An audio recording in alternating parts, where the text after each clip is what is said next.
What is going on, everybody? Welcome back to another episode of Independent Waters with me, your host, Mikey Manfredi. And joining me, as per usual, is my co-host, Zach Batista. Zach, how are you doing, buddy? I'm doing great right now. Outside is it's the nice fall weather that I expect from fall. Nice 50 degrees-ish. Not too hot, not too cold.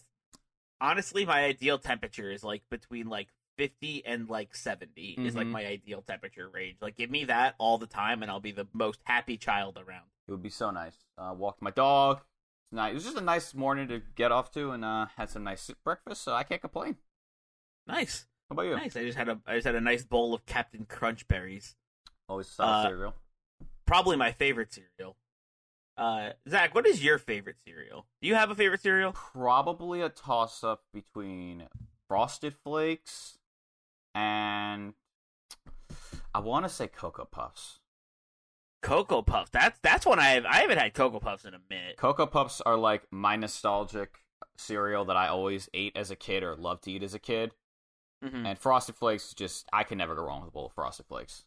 Frosted Flakes are always good, right? It's like Frosted Flakes are always just such a good cereal to have. Yeah. I think another top one definitely is like Cinnamon Toast Crunch. Oh, yes. Oh, I forgot. Cinnamon Toast Crunch is fire. Oh, Cinnamon Toast Crunch. Or Reese's Puffs. Reese's Puffs are good, too. Reese's Puffs are so good. I'm an old man, so Yo, there's just so many good cereals. Mm-hmm. Cereal's great. Like, how could you go wrong with a bowl of cereal? You can't. It's good, and it's good anytime, too. You could be like, just waking up and don't feel like cooking breakfast? Cereal. Just got home from a late night out drinking with friends and need something to eat? Cereal. Wake up in the middle of the night and you need something to eat? Cereal. Real quick snack in the middle of the day? Cereal. So yeah, you just can't go wrong. It's good anytime, and there's so many good cereals. Like, you're gonna find a cereal that you like no matter what. Like, you could be the most bland and boring person, and then boom, cornflakes. Exactly. Like, it's like there's a cereal for everybody. There's like very few cereals that I can think of where I'm like, that's... Yeah, there's not. Yeah, you're right. There's like not that many cereals that I wouldn't eat. Yeah, like even something you put in front of me, like I'm trying to think of what cereal might like. Actually, ooh, Unfrosted Mini Wheats is one. Unfrosted Mini Wheats. I don't like Mini Wheats. I don't like that. I love Frosted Mini Wheats so much. I don't like the texture. I love Mini Wheats. They're good. Up there with Raisin Bran for me. That's definitely the one cereal I stay away from. I like Raisin Bran. Raisin Bran is good. Raisin Bran's delicious. But yeah, I can understand the texture of the Mini Wheats themselves.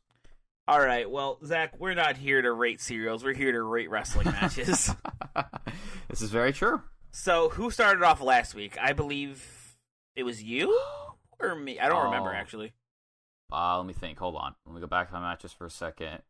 I want to say that it was you, because then I went. Yeah, so then I'll start. Yeah, so why don't you kick us off with your first match? Your first match this week. Mm-hmm. Okay, first match that I did was I went up for Reality of Wrestling again, and I went to their Ladies Night Out 9. Okay. And the match is Vanity versus Amber Rodriguez. I don't know who either of these are, but I wanted another women's match, some new faces for me. Okay. The story of this match is pretty simple. It's the veteran Amber Rodriguez going against the hungry newcomer and like new to wrestling, like in general, Vanity. Mm-hmm. Commentators make a point to also mention that they pray that Vanity has done her research on Amber because Amber's finisher, the Kiss of Death or El Beso de la Muerte, is very, very effective, and if she gets hit with that, it's pretty much over. Oh, so it's like a one-legged angel where it's like no one's ever kicked out of it. I guess, yeah, that's how they were bigging it up like that. It was like, oh yeah, you get hit with that, you're done. It's over for you. So the match starts off with a nice little back and forth between the two. They're fighting over for control. Vanity then, so like it's like your standard like collar and elbow tie up. I've definitely been listening a ton of JR to be saying that. Their standard like one person gets the arm, the other person like spins around and like grabs the arm again, the usual back and forth. Then Vanity, who's a big girl, does like this impressive like cartwheel out of it, which I was like, damn, I wasn't expecting. I was like, it was good. I'm like, all right. At this point then that Rodriguez literally and figuratively says the gloves are off. She literally has like a pair of gloves on. She just takes them both off and throws them on the ground. I was like, oh shit. Mm-hmm. I'm like, all right. Nice. We're going right back into this. Time to fight. The two lock up again, but this time Rodriguez is actually able to take control by flipping Vanity onto the ground. And then, oddly enough, she spanks her and then puts her in a sleeper. Ah. Can't say I expected that as a combination. The perfect follow-up. Exactly. Vanity then actually starts to get up and Rodriguez jumps on her back, but nice for Vanity here. She actually just immediately rams her into the corner while she's on her back before she can actually get a grip on her. And I was like, oh, all right, playing smart. I'm like, I always appreciate smart wrestling. Yeah. Rodriguez then pops off. She has this I want to call it a battle cry where she yells and it kind of just gets you all excited to see what she's going to do. Mm-hmm. So then she hits a Hurricane Rana, an arm drag, and then sends Vanity flying when she attempts a spear. You know what's funny, real quick, about the battle cry thing? Mm-hmm. So a few months ago, before, not a few months ago, but almost a year ago at this point, before everything, I was visiting wrestling schools to see where I can possibly train to be a referee or commentator and stuff like that. And and in the wrestling schools, they actually teach you to yell and be loud and do whenever you hit a move to make noise and be loud about it. It adds to the match. It adds to the presentation. It gives you character. I remember somebody was running through they were new. They were newer. They were running through basic rope running spots. Yeah, and they were going through the motions, but they were silent. And they were listen, your motions are good, but that's not enough. You got to put a little oomph into it. You got to yell, do something Gotcha. Got to get the crowd energized. Yeah, exactly. Got to add a little flavor to it. I just thought it was neat that they teach you to just be loud and just yell, hit a move, just be ugh, really sell it, That is interesting. Yeah. That's a little new. It's something new. You learn something new every day. That's what I was trying to say. Hey, there it is. All right, so let me see. Last I saw was Rodriguez popped off. Vanity was begging her to stop, and then Rodriguez just kind of hit her with a drop kick in the face. And I was like, nice. Vanity actually then takes control with an open hand slap to Rodriguez's chest, which has some impact to it, if I recall correctly. Yikes. Rodriguez then gets to, falls back to the ropes and tries to fight her off, but Vanity actually has a really cool spot here where she grabs her foot, right? And she puts it on the middle rope. So at this point now, one leg is stuck on the rope and the other one's standing in the ring, right? Okay. And Vanity then gets below Rodriguez and then transitions it by picking her up into a backdrop, which I actually thought was really nice. It's not something you see every day. With Vanity in control, she then just starts to choke Rodriguez out on the middle rope and then gets some payback and spanks her afterwards. And I was like, okay. Bring it back. Some guy in the crowd tried chanting her to do it again, which she then did and then taunted him, and I was like, that is some nice heel work. It's not even heel work. The guy was being a heel because he just wanted to see women spank each other in the ring. That too. Dude, they're wrestling. Fuck off. Exactly. So I enjoyed that, outside of the guy who's chanting, but regardless, I'm here for wrestling and not for this man. So continuously, Vanity continues to choke out Rodriguez on the ropes. She then, she has a spot before that where she there's the, where you take your foot and you kind of push into your opponent's face when they're up in the corner and, start to choke them a bit. Yeah. Vanity kind of does this, but she does it kind of, where she takes a little spin on it where, she actually gets onto the ropes themselves and, pushes Rodriguez, all the way back. And there's, points where you can see Rodriguez's feet actually aren't on the ground. Ooh. And I was like, ooh. I'm like, all right, Jesus. That's not bad. Brutal.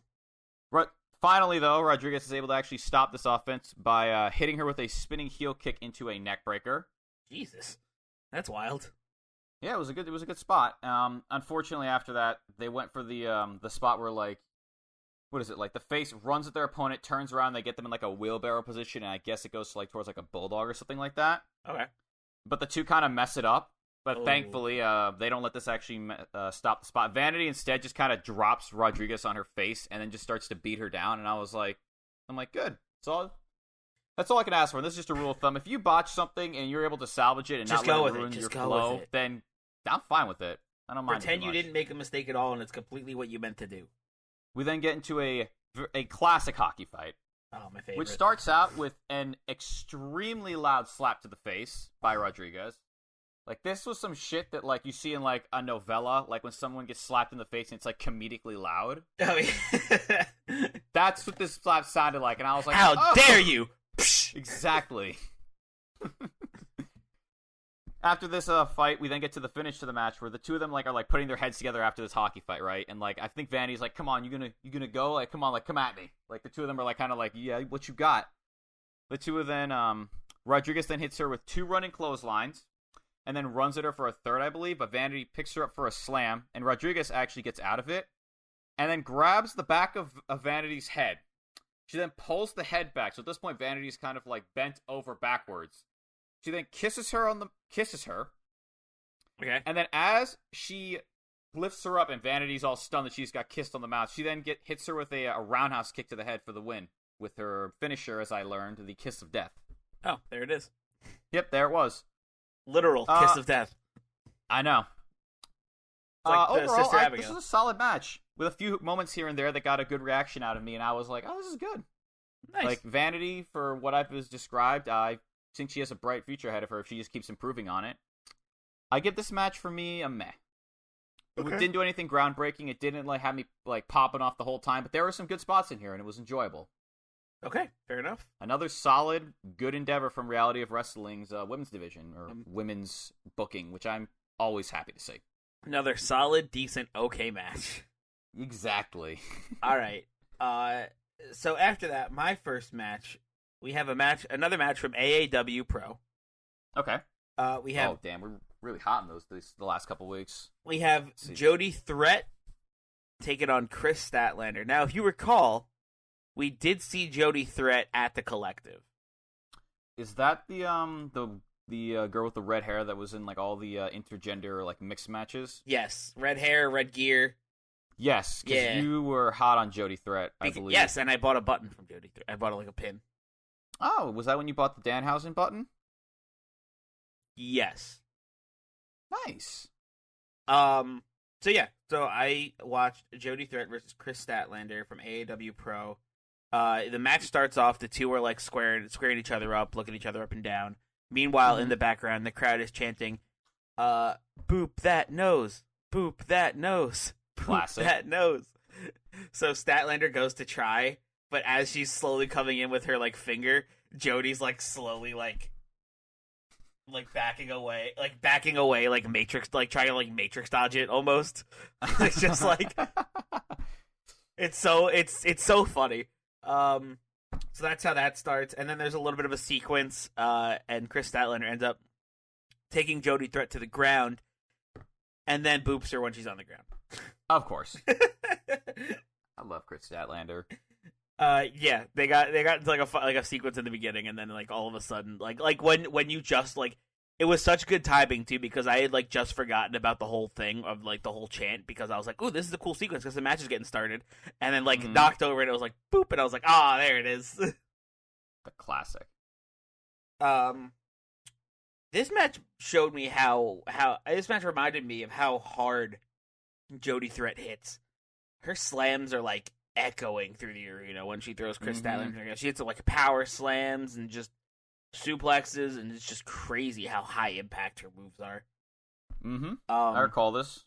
There's one point where they end up on the outside, and Jodi's leaning on the metal ring post.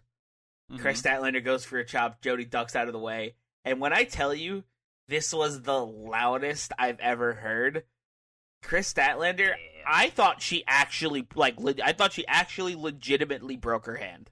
Oh no! It was so loud, and it was so loud you heard the whole crowd go, "Ooh!" Damn! Like even there's like whap. Is this like JD Drake against Kimberly levels of like, or JT Dunn and Kimberly were like one of them slapped like the concrete post, and I was just like, why? Yes, it was exactly that, except Kris Statlander slapped the turnbuckle, the metal. Oh, the metal turnbuckle post. Oh, it sounded so rough. And Kris Stat was down for a while after that, to which Jodi Threat goes under the ring and grabs a skateboard. Oh. All right.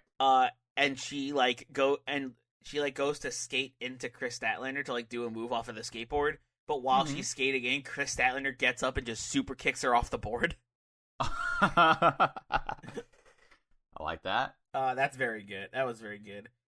And then, like, they get back in the ring after this super kick, and Statlander just, like, pops off with, like, 100 moves in, like, 10 seconds. Like, damn. Yo, she goes in on one of the craziest sequences, like sequences I've ever seen, just, like, by herself. And she's, like, destroying Jodi. To which Jodi ends up kicking out of the sequence, of course, and the match continues.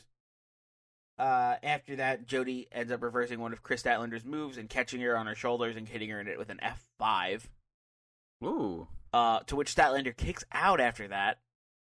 Oh, shit.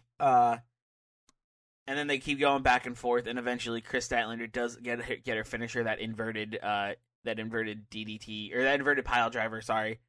Oh, okay. Yeah. It ends up getting the victory and retaining her AEW women's title. Ooh. Yeah. Sounds like a fun match. Yeah, this match was good. It was short. It wasn't anything, like, mind-bogglingly spectacular, but I'll give it a... You know what? I'm willing to put it in, like, the low, like, either it's... with this match, I'm in between high met or low markout. I feel that. I think I'm gonna leave it in the high met, though. Alright. I think I'm gonna leave it up high. It's like high, it's still in, like, the meh territory, but it's high up there. Like, it was good. I liked it. I enjoyed it. It was fun. It was good. They both showed off what they could do a little bit. I enjoyed it. So yeah, I give it a high match. This match was good. Go check it out over on AEW's YouTube channel for free. All right, Zach, what's your second match of the day here? Oh boy. All right. I decided to go for a match with a wrestler that is currently employed with WWE, and I liked them a lot when they were on 205 Live. I felt like they didn't get as much credit as they deserved because he's really good, and that would be Tony Nese. Okay. Going against Dark Order's Alex Reynolds at Pro Wrestling Syndicate. We had an Alex Reynolds match last week. Yep, and if I recall correctly, this match occurred before Nese got recruited to WWE, like just before. Okay. Might be wrong though. So this match was for the Tri-State Championship. If it was after, he wouldn't be able to wrestle anywhere else, so I would assume it was before. That's very true, actually. So this match deceptively starts out with a collar and elbow tie-up where the two are kind of forced apart via rope break. Okay. And Reynolds kind of just gets up in his face and does the usual classic, like, you're a joke, you're not even worth it, like, what you got? And he, like, pie faces Nese, so Nese does it back to him. Mm-hmm. And then after this, the match just kind of kicks into another gear and doesn't really slow down except for maybe one part. Oh, nice. Like, let me put it like this. Nese throws Reynolds out of the ring. He then goes for a suicide dive, but Reynolds rolls right underneath him as he's doing the suicide dive. Oh, he then tries his own, but Nese then runs over and clotheslines him over the ropes because he just sprinted from the outside towards him. Mm-hmm. And then finally hits a suicide dive. Still in control, he then goes for a running splash in the corner, but Reynolds gets out of the way and tries to respond with the Death Valley driver, but Nese gets out of it by flipping out onto his feet. Unfortunately, though, he then runs into a forearm from Reynolds, which sends him to the outside, and then Reynolds follows this up by running to the corner, and then just while on the second rope in the turnbuckle, just jumps out of the ring and crossbodies Nese. Oh, Jesus. It looked sick. I've never seen anyone really do that. I might have missed him doing this at some point in AEW, but I was just like, did you just crossbody someone from inside the ring? I was like, this will be a good match. Oh, yeah. Thankfully, I was correct, and it did not just suddenly become garbage. Reynolds in firm control now. Reynolds then puts Nese in a chin lock, but Nese is eventually able to stop Reynolds by literally hitting him with a big boot in the face out of nowhere when he goes to run the ropes. Like, basically, he gets up, right? Mm-hmm. Reynolds hits him. He rose to run the ropes, and then Nese out of nowhere just runs up as he's, like, bouncing off the ropes and just puts his boot through his face, basically. Jeez. Looked awesome. Nese then tries to mount a comeback, but as he runs towards Reynolds in the corner, Reynolds then just stomps Nese's chest as he runs towards him, which looked great. It was a double stomp, I believe. Mm-hmm.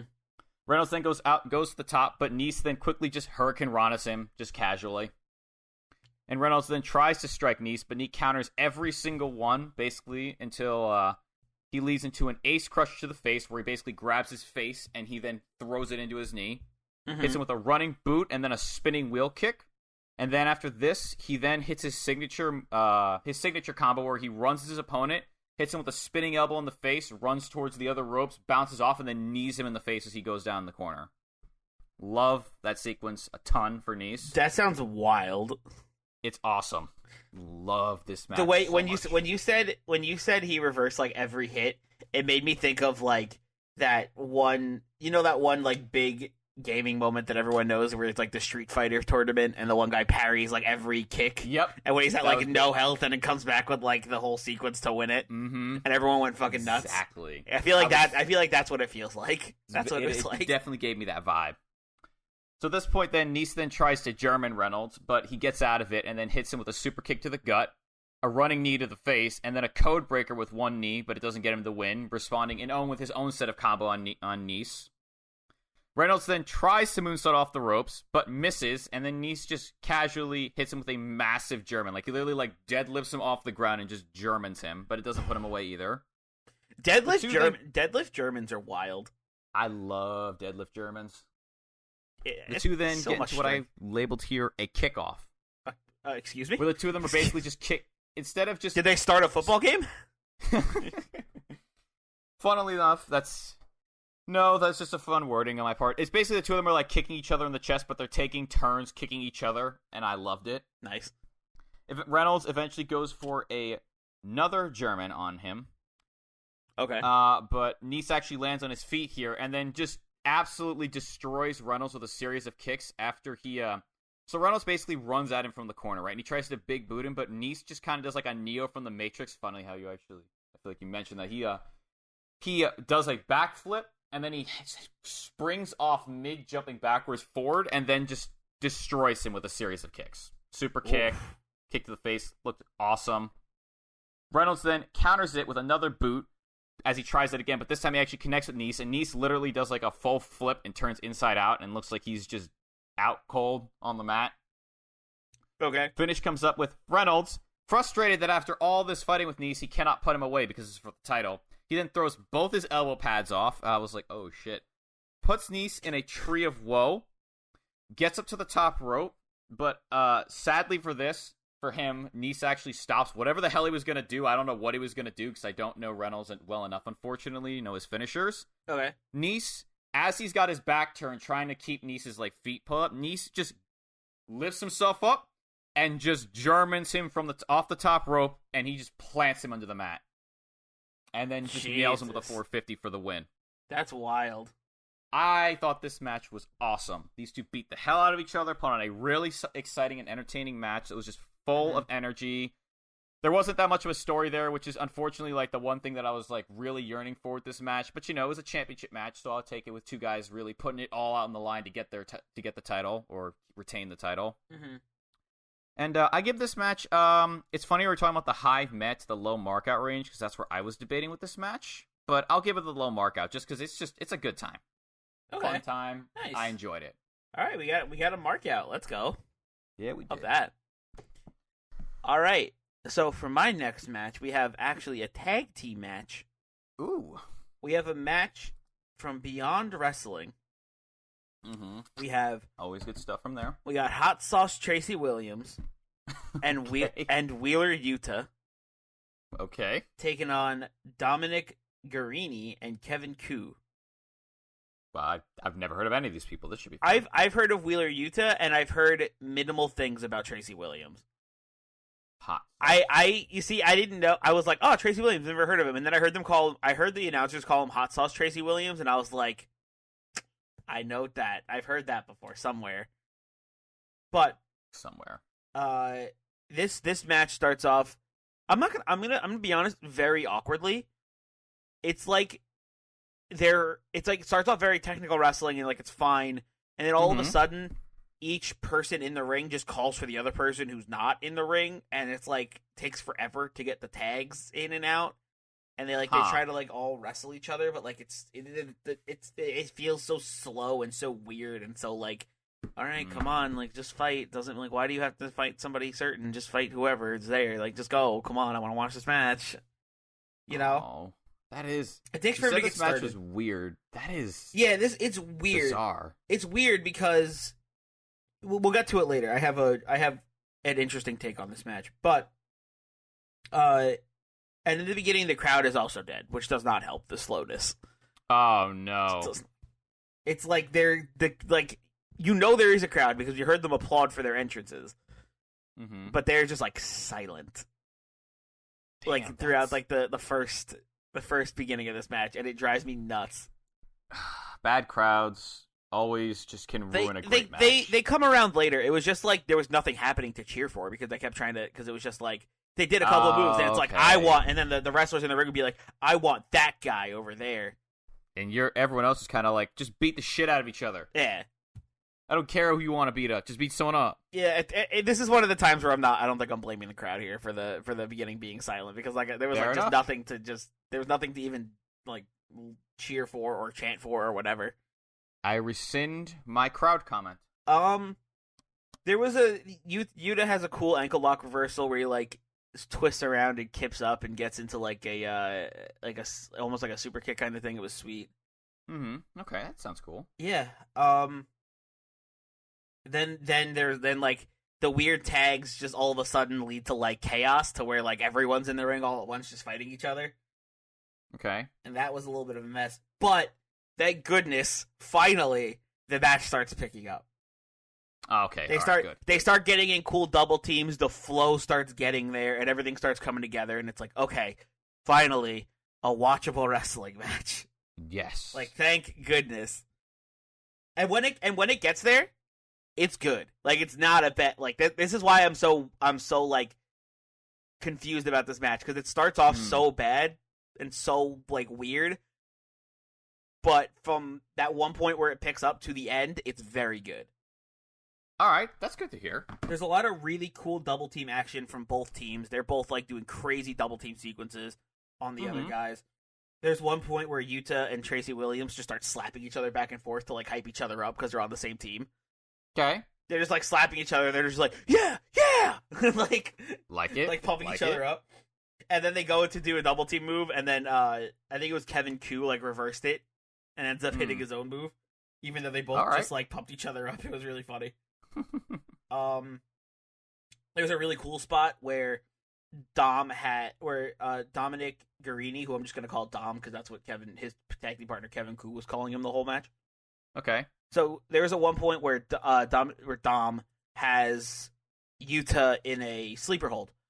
Okay. Which was a really cool reversal into like a sleeper hold. He like caught him and like threw him up and like grabbed him. It was like a pop-up sleeper. Oh, okay. It was really neat. So YUTA's in this sleeper, right? Doing whatever he can to get out.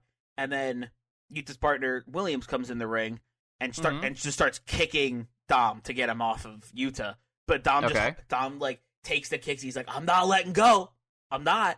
He still just has the sleeper, and he's just taking penalty kicks to the back, and he's still hanging on. And there's one point where he like rolls over on top of YUTA, so he's like still has him in the sleeper hold. Okay. And then Kevin Koo comes in and tries to kick Tracy to get him out of the ring, so Dom can keep the sleeper hold on. And then Tracy catches the kick, chops him like across the chest twice, and then looks at Kevin Koo and just hits him with a big suplex onto both of them and just breaks up the submission hold. I like that. That was really sweet. That was just like, it was just really creative how it's like just, I don't know why, it was just funny. Tracy would just be like, fuck it. And he just throws him into Dom and YUTA to break up the submission hold and keep the match alive. Here's another point later where YUTA takes a wild double team sequence that lasts maybe like 2 minutes. Just taking move after move after move after move from Kevin Koo and Dom.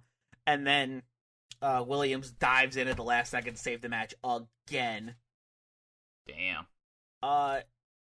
This match does end up with YUTA and Williams getting the win.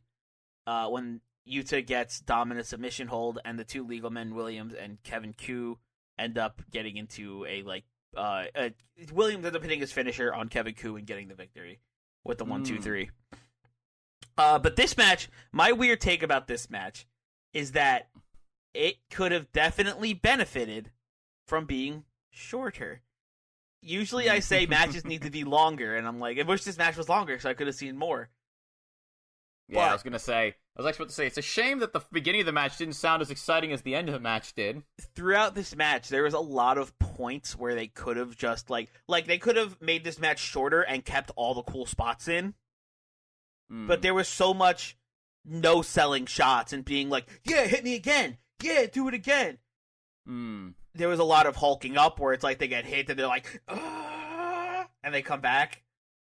And then there was a lot of stare downs between the guys. It's like relax, guys. Sometimes just take the kick.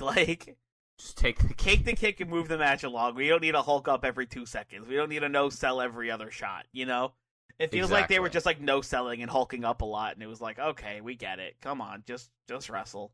Like if they cut out all that bullshit, this match could have easily been a markout. And if they hit all the spots, this match could have easily been a markout. But all of that really took away from the match for me because it just got me bored and it like threw off the pacing a little bit. So that's why I'm like between giving this match a markout and a high meh, because like I liked this match and the wrestling was good, but all the taunting and all the stare downs and all the no sells and all the getting more powerful every time you hit me, just was like, all right, relax. Like we don't need all of that. We don't need all that all the time. Like, I get it once in a while, but, like, we don't need it every other hit. Like, come on. So, I think I'm going to stick with the high meh on this one, because, like I said, it could have much benefited from cutting down time in a lot of places that it should have. So I'm going to leave it there at the high meh. It was a great match. It was still a great match. The wrestling was great, but the pacing was just off, and it, like, completely threw me out of that mark-out feeling, you know? That's unfortunate to hear, but you know at least the match at the end was good. It didn't just stay the bad match. Yeah, that was nice that it did pick up, and I was like, oh, thank goodness, because like I know these guys are good. I've heard of them a lot. Especially Tracy Williams and YUTA. I've heard their names a few times, so I knew these 4 guys were good wrestlers. So I was like, oh, this could be a cool match. And I was, like I said, I was almost taken out of it at the beginning, but I'm glad I kept watching and saw that it got good. And there was good points and very high points, but there was also very boring points, which I didn't like. All right. Well, I believe that's both of our matches that we watched individually. So now let's get to the match we watched together. I believe I picked us to watch Curt Stallion versus Jake something from Glory Pro. Yes, you did. Real quick. First thing I want to say about this match, holy shit, it's so dark. Yeah, this match is. When you think of independent wrestling, if you think of like a dark bar, like a bar that's got very poor lighting, this match will fill it for you. It's also got a giant disco ball in it, which I kind of loved. The disco ball was very funny. I wish they replaced the disco ball with, I don't know, a light for the ring though, because it made watching this match kind of a pain. Not because of the wrestling was bad, just because you couldn't see anything. Like this has nothing to do with the wrestling. This has everything to do with the camera work and the lighting setup. Like they needed more light on the ring because watching it was a pain.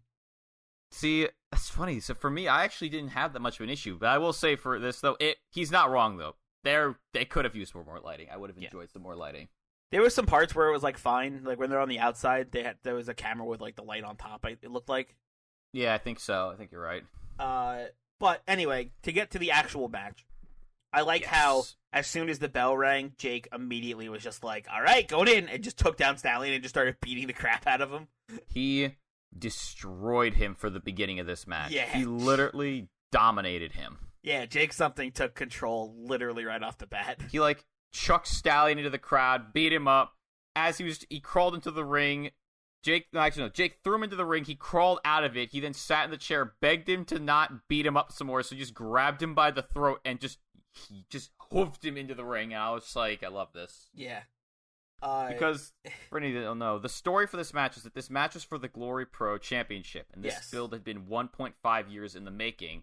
With Stallion really getting on Jake's nerves, it's also one of the reasons why, at the beginning of the match, when both their backups showed up, both their backups hated each other so much, because I assume they'd fought each other so much, that they all got themselves ejected because they started a fight before the match even started. Which I did. No, not gonna lie. I was very tired when I was watching this match. I was like, I just want to get to the match. I just fast forwarded through all that. I was like, whatever. Oh my. Like, this has nothing to do with the match. I just whatever. It's like, well, cool. You guys can fight each other. I don't care. Do whatever. It did play a bit towards the end, but you were right for the most part. It didn't play too much of it, but I liked it because it just showed. It really, for me, put how much this build was just filled with hatred for each other, and I was like, yes, yeah, kill each other. These two beat the absolute snot out of each other. Now, sorry, go ahead. No, I was gonna say, like, I was gonna go back to the match because Stallion does get some offense in, funnily enough, and if you were wondering, yeah, he does. Stallion does come back. So something hit him with his amazing signature spear in the corner, which literally looks like a missile coming at you, which I love. Mm-hmm. And then out of nowhere, Stallion just double stomps him in the chest and then just gives him a fucking mule kick to the back of the head after he jumps over him when he's getting up. I was like, oh, hello? Yeah. I'm like, we have a match, not a beatdown.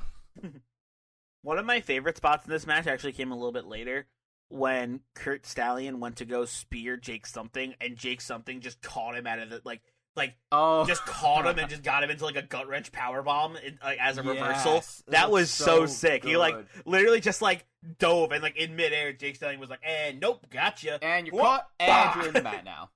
Match your home. Yep. I also liked how in that spot, in other words, Stallion was like, "Oh no!" He's like, "Oh god!" And then he just got destroyed by the move. I was like, "This is a man that knows how Jake Something will destroy you with anything." Oh yeah. I was actually also very pleased you gave us this match because I've been looking for a Jake Something match. I was probably going to watch one next week. There you go. But this gave me more satisfied. There was a point. There was a point where the ref takes a bump. Oh yes. Stallion pushes Jake Something into the corner, and the ref just gets sandwiched in there. Poor ref guy. Gets sandwiched. Jake hits his finisher, the black hole slam, but Stallion is able to kick out because the ref is like paper. Once they get hit, they just blow over and can't get up. Mm-hmm. And he kicks out. The guys that got ejected at the beginning of the match came back. Haha, see, that did. They came back with the chair. Come into play. They did not hit him with the chair. They did not. They came back with the chair. They didn't hit him with the chair. They came back with the chair. They tried, but Jake kind of just threw them both out of the ring. Mm-hmm. Stallion then actually got up and grabbed the chair. And I like how him and Jake were fighting for the chair. And this match, the commentators were talking about how smart Stallion was. And I love this. Because Stallion, knowing that Jake is going to beat him, Jake takes the chair from him. Mm-hmm. And Stallion does this really cool spot where he does his finisher, which is a running headbutt, and he just headbutts the chair into Jake's face and knocks both of them out, but he falls on top of him and gets the win with it. Which was wild. That's awesome. I thought that was such a sweet spot of just you know what? This is going to knock me out too, but F it, let's try. Bam! F it. If I knock him out and fall on top of him, dude was like, Luigi side B, here we go. Yeah, exactly. Oh my god. Oh yeah, this match also, I will say, had a lot of really good near falls. Like that gut wrench powerbomb, it was a really close. It was close for a pin. Mm-hmm. There was one where oh man, there was a spot where Stallion hit what was it something ran at him for his spear, right? Mm-hmm. And he then ate the turnbuckle because Stallion moved out of the way. Yeah. Stallion then hit him with a boot and then a knee. And then as Jake was in the corner after he did a running drop kick, I like how he then picked him up into a DDT and Jake just died. Oh yeah, that was really sick. Yeah, so to better explain this to you, basically Jake was in the corner on the ground, basically his head was on the bottom thing. Stallion gave this huge running drop kick to his face. And then rather than picking him up the normal way, he grabbed Jake by his head and just kind of lifted him up enough that when he leaned backwards, Jake's head went into a DDT, which I thought was just really nice. Thought it was cool as hell. Very, very cool. This match is very much a power versus brains matchup here. Yeah. Let me think of what's another spot I really liked here. Oh, I liked when Jake got Stallion, I believe, up to the turnbuckle I forgot what he was gonna do with him, but what is it? Hold on. I'm going to find the spot. Hold on. Give me a second. Take it there. Something goes for a superplex after he hits a spinning lariat onto a Stallion and chops the shit out of him and ruins him. Mm-hmm. But Stallion, knowing that Jake's going to do this, gets off the top rope and he actually does his finisher to Jake. and just hits him in the face when he's on the top rope, and Jake literally dropped like a sack of potatoes. And then, this is also props to commentary, Jake rolled out of the ring, and Stallion went to go do a suicide dive, but because it's technically a running headbutt, commentary was selling it like he just hit him with his finisher twice, and I was like, that is really clever. Very clever. I was like, nice, I like that a lot. If your finisher is a headbutt, you can do it whenever. I never, like, it was one of those moments where I was like, it was like a shower thought of, like, a suicide dive is just a running headbutt, and I was like, huh. Fair. I'm like, yeah, that's not wrong. You got me. Yeah, exactly. I was like, all right, shit. Personally, like, I thought this match was very good. This match was great. I can't even do this match justice because there's so many, like, spots that I could go on about, like, just the hits. All the strikes looked really good. The wrestling was buttery smooth for the whole match. Stallion did a really great job of playing as, like, a smarmy, like a Weasley heel, really, like, who really knew his opponent very well. I just wish I could see it better. Exactly. And something also played off the super angry, like, strong man. It's like, I'm going to rip little man apart. And even though I know what little man can do, I still get outsmarted. Like the barbarian, like, me punch you. Yeah, and Stallion was kind of like the rogue of, like, I'm just going to wait for you to make a mistake, and then I'm just going to crit you, and you're going to die. Solid. And, this match ended with Stallion picking up the win. The crowd was like, I think they booed him or something like that. And I was like, 1.5 years in the making. I was like, not bad. I thought it was it was a cool title change. Sure, he won in, like, the cheap chair shot way almost, but, you know, but it was a good match. It made sense to me because Jake literally got built up like he was just a running brick wall, and that Stallion had to use basically every trick in the book, from a ref bump to a chair shot, to actually take the title from him. Yeah, which I enjoyed. Yeah, this match was really good. What's your rating on it? I gave it a mark out. Me too. I thought it was really good. I liked it a lot. It gave me a really fast-paced, but at the same time, like, really well-wrestled, hard-hitting match, and it also had a really nice story to it that, while some might call it cliched or, like, old school, I was just happy that there was a nice, well-told story throughout the match. Just like a nice little bow to tie on top of a really good wrestling match for me. Me too. I thought it was really good. I gave it a mark out as well. I loved it. These two really put their all into this one, and it showed. If only the production value put their all into it and gave some more lights. If only there was more lights. But hey, those are expensive. I get it. All right.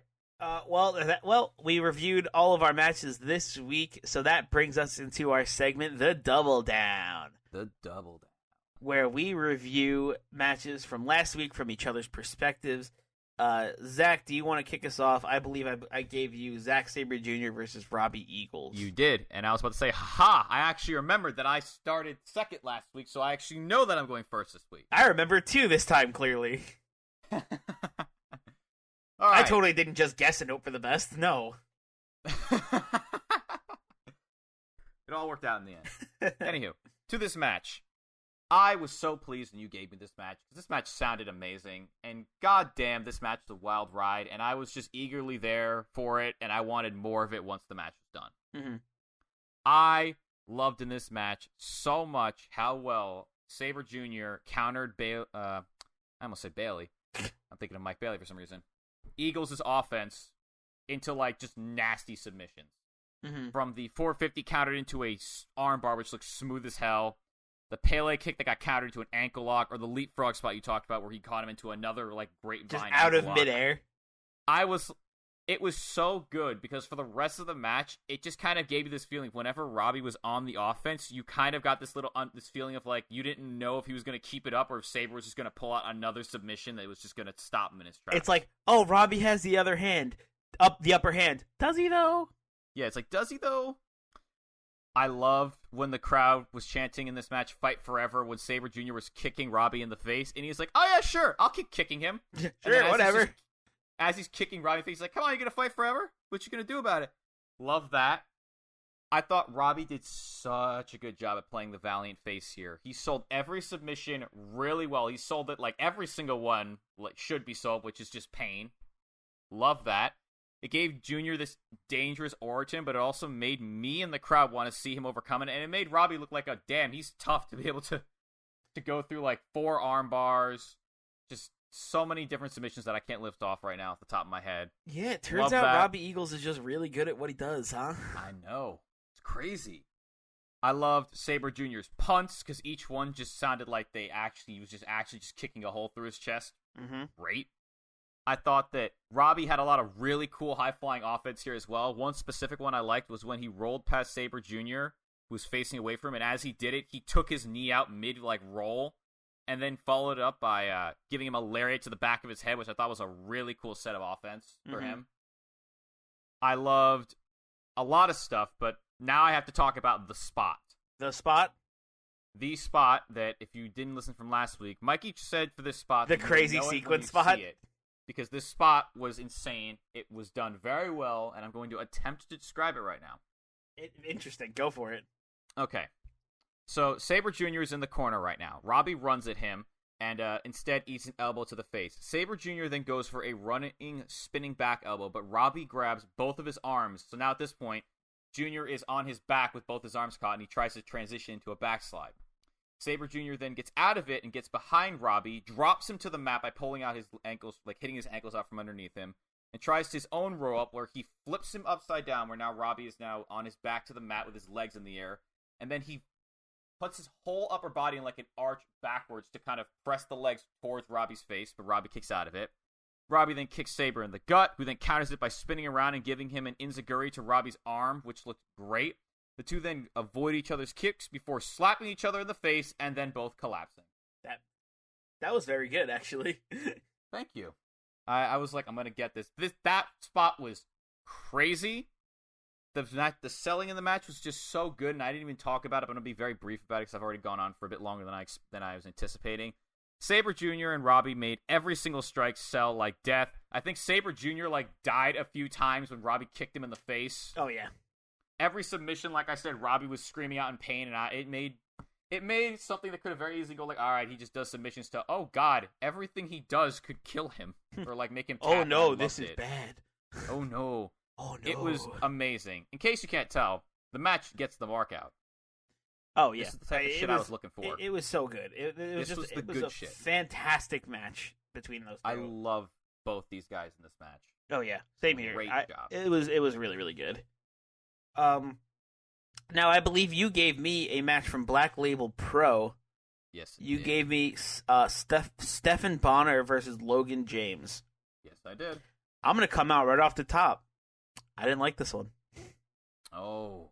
I wasn't into it. All right. I was not into it. First time this happened. All right, hit me with it. What did you feel about it? Sure, James was being a really good asshole the whole match, and he was being a dickhead, and I don't know. It just didn't do it for me. The whole match felt awkward. The pacing felt off. It felt like it never really got going. Bonnar was very green, so it clearly he hasn't been doing this a while. Clearly Logan James has. So it's the experience difference there was a lot, and it felt like James was trying to carry this match while also trying to be a chicken shit heel, which just didn't work for me. Mm-hmm. The suicide dive spot where he hits the 3 suicide dives was cool, but then the end was really not great. It really showed off how rough Stephan Bonnar was in the ring because he just completely missed him. James died for this match several times. James died for this match, and Bonnar just let James die for this match. It was this match ran on Logan James. Yeah. I could agree with that. Like I said at the end, I'm not going to take away from this. I said to you, the match, they both were definitely trying their best, and James made Bonnar look really strong because he didn't really get much offense. Died a lot. I don't know. It didn't feel like he looked strong to me. It just felt like he was it made him look really it just showed off how inexperienced he was. Comparatively. That's what for me it didn't sell Bonnar is strong. It sold me James is experienced and doing his best to carry this match is what it told me, Okay. I don't know. I wasn't into it. Like I said, I didn't like the pacing. I didn't like how awkward it all felt. The ending was whatever, you hit a power bomb. Woo, people hit power bombs every day. Why was that one so special? I don't know. It was just so whatever. The other spot that I thought that I liked a lot was what did you think of the spinning heel kick to the back of the head? I mean, yeah, it was cool. He did a neat thing, but it didn't make up for the rest of the match. No, Like there was definitely some good spots. Like there was definitely some cool moments. Like the super kick to the pole was cool, where James ducked out of the way and he just super kicked the turnbuckle, or when he did that spinning heel kick, it was cool. But like I said, there was cool spots, but all around the match just felt awkward. That's a valid thing. Like I said, the two of them tried their best, but yeah. Like I said, there was a lot. Like I said, I think I wrote this down. Yeah, the match was clunky at times, and they didn't have as much chemistry as I really would have liked. Yeah, it felt that about me. That was about you. That was my issue. It just felt really clunky. This is just for me. This is a new thing for me to hear. I don't think I've ever really heard you not like a match as much. You know what I mean? Yeah, I don't know. Also, just for the double down, I think this is a first for us. That we disagreed on a match? Not that we disagreed, that one of us really didn't like what the other one gave the other one. Yeah. I think. Personally, I'm going to give it the miss out. I didn't like it that much. I thought it was clunky. I thought it was awkward. I didn't like the timing. Hey. I don't know. That's fine. Was it my match? That's why there is, I mean, as we say so much times, there is a sea of wrestling out there, and not everything's going to be for you. Yeah, exactly. Find what you like. Exactly. Find what you like, and if you like it, and it's a mark out to you, good for you. Have fun. Glad you enjoyed like what you like. Glad you loved it. My personal opinion, didn't like it. Fine. But yeah, so that brings us to the end of another episode of Independent Waters. We went through a whole bunch of new matches. We went through the Double Down. We found some gems. We found some not so gems. But should have a name for that. Not so gems. Yeah. Yeah, they're called missouts. Fair. I guess we found some treasure. We found some trash. There we go. So remember to subscribe to this feed to get new episodes every Wednesday, wherever you could find your podcasts, and leave us a review on iTunes, 5 stars or more. Leave us a comment. Tell us if you like the show. Tell us what we could do better. Tell us what we could do differently. Just tell us what you think. We love to hear your feedback. Always, it's always appreciated. We would love to hear your feedback anytime. We love interacting with you guys, and if you like interacting with us, you can go to our Twitter page as well at CountOutPod and talk to us on Twitter. You know, we discuss everything, all of our wrestling thoughts, all of our thoughts on the real world, blah blah blah. You could find us over there on Twitter. And if you are interested in the Countout Wrestling Network, you can go check out our other shows like Hit the Books every Friday, where me and Ryan Knightsey book our own versions of Raw and SmackDown every week. And we just finished our Survivor Series pay-per-view. So go check that out as well.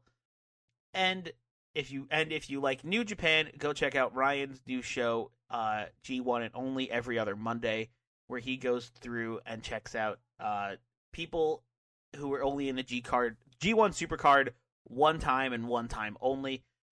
So go check that out. It's a very cool show, very documentary style, super super sick. If you like New Japan, if you like very informative podcast, you'll love it. So go check it out. He put a lot of work into it. It's really, really good.